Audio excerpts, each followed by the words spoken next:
एक बनिए के 3 बेटे थे।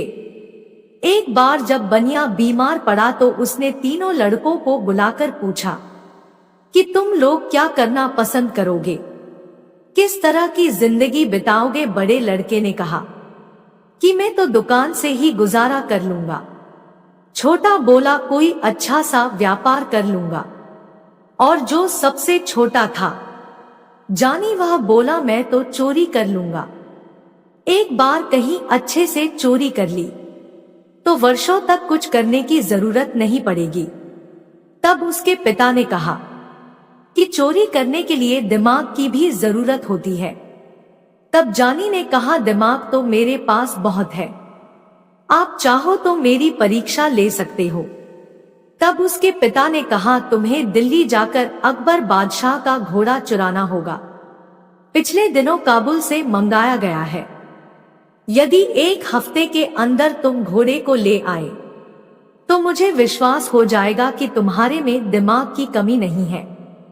इसके बाद जानी उसी समय दिल्ली की ओर चल पड़ा। दिल्ली पहुंचकर उसने देखा कि शहर के चारों तरफ कड़ा पहरा है। वह बाहर सड़क पर रुक गया और अंदर जाने के लिए सोचने लगा। कुछ देर बाद उसने एक नाई को आते हुए देखा। पास आने पर पूछा भाई कहाँ जा रहे हो। नाई बोला कि मैं रोज हजामत करने शहर जाता हूँ, यही उसका काम है। इसके बाद उस नाई ने जानी से पूछा कि तुम कौन। वह बोला मुझे जानी राम कहते हैं और मैं भी इस शहर में जाना चाहता हूँ। नाई ने बताया कि शहर के अंदर वही आदमी जा सकता है जो कुछ काम करता हो, किसी और व्यक्ति को अंदर नहीं जाने दिया जाता। इसके बाद जानी राम शहर में घुसने के लिए सोचने लगा और वह नाई से बोला अच्छा भाई मैं वापस ही लौट जाऊंगा, लेकिन मेरी हजामत तो बनाते जाओ। इसके बाद नाई ने जानी की बात मान ली और वह हजामत बनाने लगा, किंतु पानी ना होने के कारण हजामत कैसे बनती। तभी जानी राम ने दूर एक तालाब की ओर इशारा किया और बोला वहां से कटोरी में पानी भर लाओ तभी हजामत बनेगी। नाई ने अपनी पेटी वही रख दी और पानी लेने चला गया। इसके बाद जानी राम ने पेटी को कंधे पर उठाया और अपने को नाई बताकर तेजी से शहर के अंदर घुस गया। शहर पहुंचकर वह एक भटियारी के पास रहने लगा। धीरे धीरे उसने भटियारी को काबू में कर लिया। जानी राम ने उस भटियारी से कहा अगर तुम होशियारी से मेरा काम करती रहेगी तो तुझे रोज 1 अशर्फी दूंगा। वह बुढ़िया खुश हो गई और उसने बताया कि आज से मेरा नाम जानी चोर है। किसी को पता नहीं चलना चाहिए कि जानी चोर कहाँ रहता है। अगले दिन उसने एक पत्र लिखकर बुढ़िया को दे दिया। उसने गुड़िया से कहा कि इसे ले जाकर दरबार में डाल दो। उस पर्चे में लिखा था बादशाह होशियार रहना, जानी चोर इस शहर में आ चुका है, वह आपके काबुल घोड़े को चुराकर ले जाएगा। इसके बाद बुढ़िया ने वह पर्चा अपने तोते को दिया और तोता उसी वक्त उस पर्चे को दरबार में डाल आया। जब बादशाह ने वह पर्चा पढ़ा तो वह हैरान रह गया। बादशाह को उस समय बहुत ही क्रोध आया और उन्होंने ऐलान कर दिया कि आज रात को जो हमारे घोड़े की रक्षा करेगा उसे 500 रुपए इनाम में दिए जाएंगे।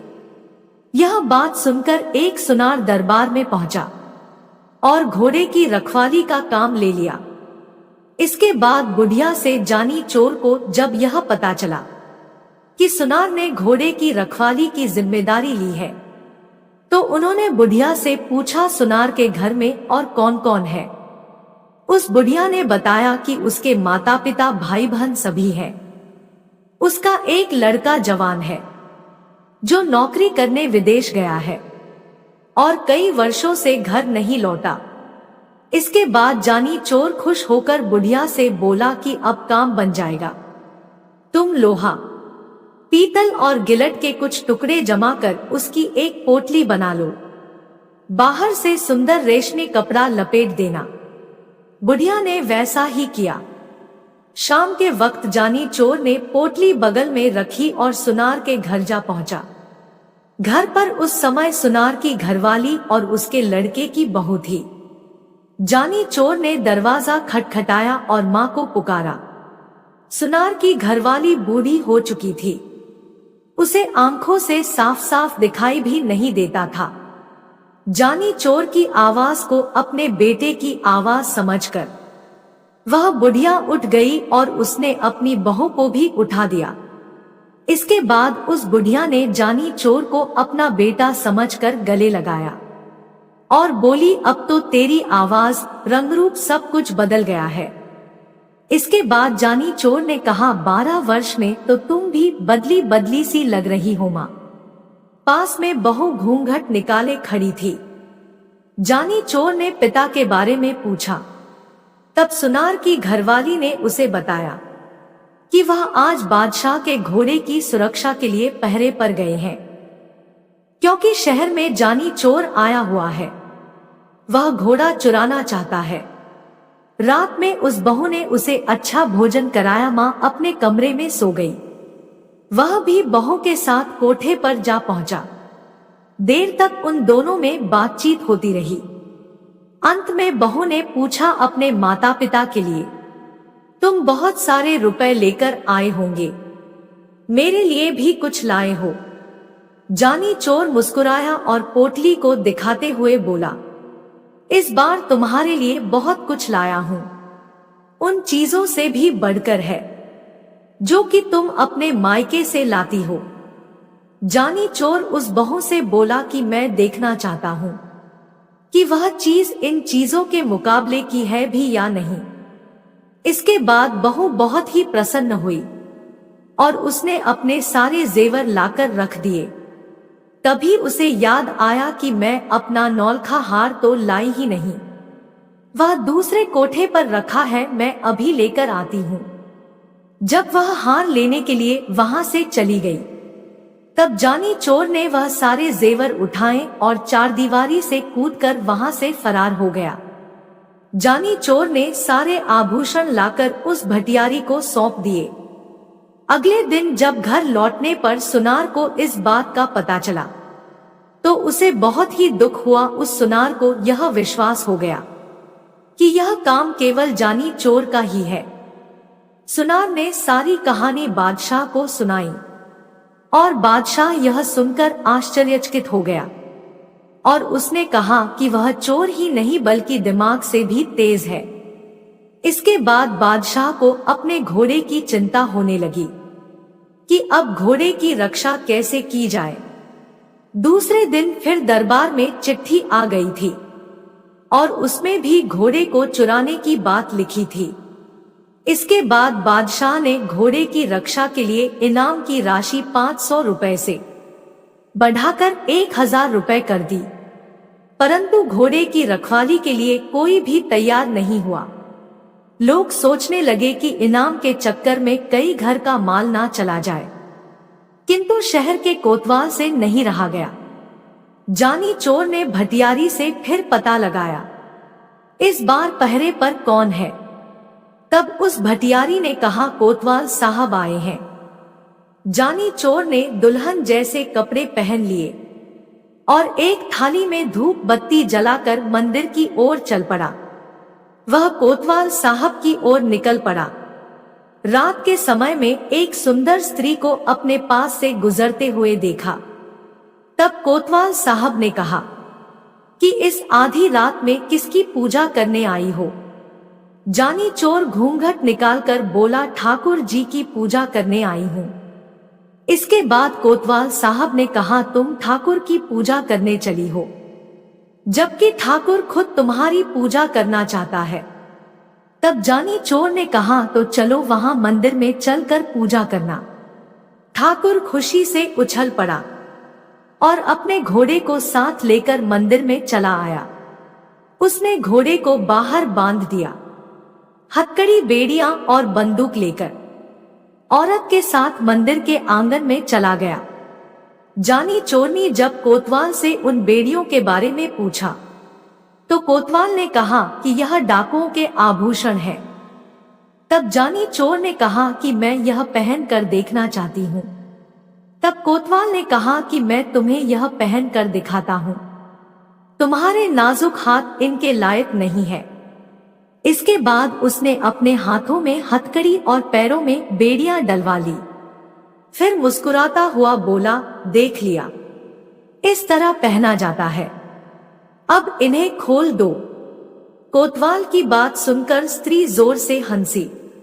उसने अपनी नकली वेशभूषा को अलग किया और बंदूक उठाकर कोतवाल की छाती पर रख दी और उसने अपनी असली पहचान बता दी। जानी चोर का रूप देखते ही कोतवाल के होश उड़ गए और उसने जानी चोर से माफी मांगी, किंतु जानी चोर कब सुनने वाला था। उसने कोतवाल को एक रस्सी से बांध लिया और उसे घोड़े पर बिठाया और बादशाह के महल के आगे फेंक कर वहां से फरार हो गया। सुबह होते ही शहर में हलचल मच गई। जानी चोर ने कोतवाल की वह दशा बनाई जो आज तक कभी नहीं बनी थी। इसके बाद लोग जानी चोर के नाम से डरने लगे थे। इसके बाद दरबार में फिर से पर्चा आ गया जिसमें काबुली घोड़े को जल्दी ले भागने की बात लिखी हुई थी। इस बार बादशाह ने 5000 रुपए का इनाम रखा, परंतु फिर भी कोई घोड़े की रखवाली के लिए तैयार नहीं हुआ और बादशाह को घोड़े की और अधिक चिंता होने लगी। इसके बाद बादशाह ने निश्चय किया कि वह जानी चोर को अपने हाथों से पकड़ेंगे। बादशाह उसी काबुली घोड़े पर बैठकर पहरा देने लगा। जानी चोर ने पता लगा लिया कि इस बार खुद बादशाह पहरे पर है। वह एक बुढ़िया का रूप बनाकर मंदिर वाली सड़क पर जा बैठा और चक्की आगे रख अनाज पीसने लगा। सड़क के किनारे बुढ़िया को अनाज पीसते देख बादशाह ने पूछा, इस वक्त किसके लिए अनाज पीस रही हो? बुढ़िया बोली, क्या करूं सरकार, बुढ़ापा बहुत बुरा है और उससे भी बुरी चीज है गरीबी। दिन में मोहल्ले के बच्चे पगली कहकर चिढ़ाते हैं, इसलिए रात में यहाँ आकर काम करती हूँ। अभी अभी एक सिपाही आया था, पीसने के लिए गेहूं देकर गया है। यह सुनकर बादशाह घोड़े से उतर गया और उन्होंने पूछा, क्या नाम था उस सिपाही का? बुढ़िया ने पसीना पहुंचते हुए कहा, सरकार वह जानी जानी कुछ बता रहा था। बादशाह को विश्वास हो गया कि वही जानी चोर है। उसने बुढ़िया से पूछा, वह कितनी देर में लौट कर आएगा? तब बुढ़िया ने कहा कि वह आता ही होगा। बादशाह ने सोचा, चोर को पकड़ने का इससे अच्छा मौका नहीं मिलेगा। वह बुढ़िया से बोला, तू मेरे कपड़े पहन ले और मुझे अपने कपड़े दे ताकि मैं उसे पकड़ लूं। वह सिपाही नहीं चोर है, मैं उसे पकड़कर बादशाह के पास ले जाऊंगा। बादशाह ने अपने कपड़े पहनाकर उसे मंदिर के आंगन में भेज दिया, साथ ही अपना काबुली घोड़ा भी उसे दे दिया। हाथ में घोड़ा आते ही जानी चोर बहुत खुश हुआ और वह तुरंत घोड़े पर चढ़ा और ऐड लगाते हुए बोला, बादशाह सलामत, तुम चक्की पीसते रहो। जानी चोर तो यह भागा।